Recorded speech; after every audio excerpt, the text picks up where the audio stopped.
Amici, l'Italia sta vivendo uno dei momenti più drammatici e più pericolosi della sua storia. Questa mattina il presidente ucraino Zelensky ha parlato in collegamento con il Parlamento. È la terza volta in tutta la storia repubblicana che questo succede. La prima volta è successa con il re spagnolo Juan Carlos e poi con il Papa. Zelensky ha tenuto un discorso totalmente propagandistico, ha fatto il suo solito show descrivendo una realtà che non corrisponde al vero, cioè parlando di un'aggressione immotivata e senza senso e di uno Stato democratico e liberale che sarebbe l'Ucraina inspiegabilmente attaccato. Naturalmente tutto questo non è vero. In Ucraina c'è una guerra civile da 8 anni scatenata contro i cittadini di origine russa di quel paese, che sono una minoranza molto considerevole. Le cause della guerra sono da ricercare nella decisione, nella volontà dell'Ucraina di aderire a un'alleanza militare altamente aggressiva come la NATO e quindi di minacciare la sicurezza russa. Ma che Zelensky faccia propaganda è nell'ordine delle cose. Quello che però è veramente sconvolgente è la risposta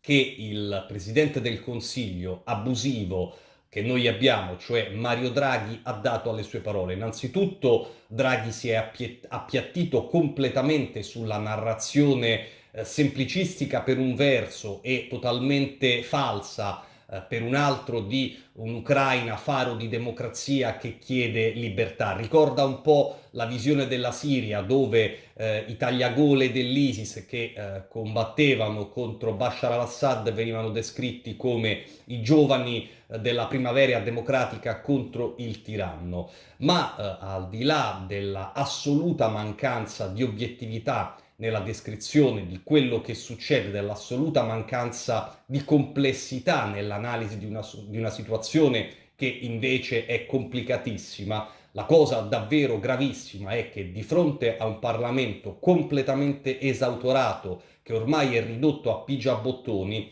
il banchiere della Goldman Sachs, l'ex numero uno della BCE, non solo si è schierato completamente con Kiev, ma ha anche sostenuto che l'Italia aiuterà da un punto di vista militare l'Ucraina, quindi mettendo a rischio la nostra sicurezza, mettendo a rischio la nostra stessa sopravvivenza, oltre che calpestando in maniera clamorosa la nostra Costituzione, che invece impone che l'Italia ripudi la guerra e che utilizzi esclusivamente il dialogo e la diplomazia per risolvere le controversie internazionali. La certezza del disastro economico a cui andiamo incontro adesso si somma alla possibilità di un disastro di proporzioni veramente incalcolabili, perché quella contro cui Draghi e i suoi tirapiedi in Parlamento vanno incontro è una guerra contro la prima superpotenza nucleare del pianeta e un paese militarmente fortissimo che invece oltretutto da un punto di vista economico, da un punto di vista geopolitico dovrebbe essere un nostro importante partner.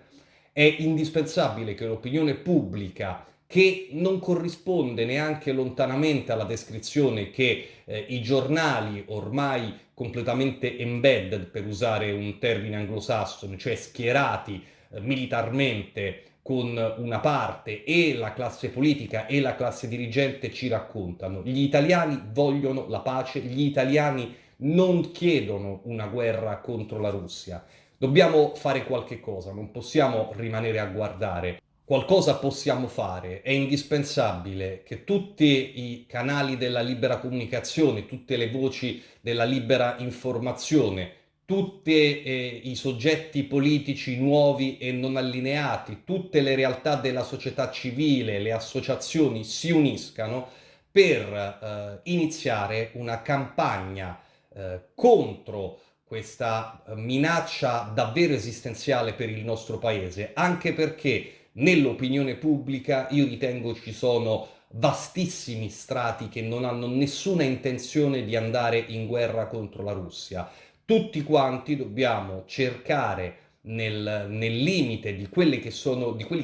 gli spazi ristrettissimi che ci danno di risvegliare il popolo, di metterlo a conoscenza del gravissimo rischio in cui questo governo criminale lo sta conducendo e dare una risposta. Nei prossimi giorni cercheremo di organizzarci, cercheremo di coordinarci perché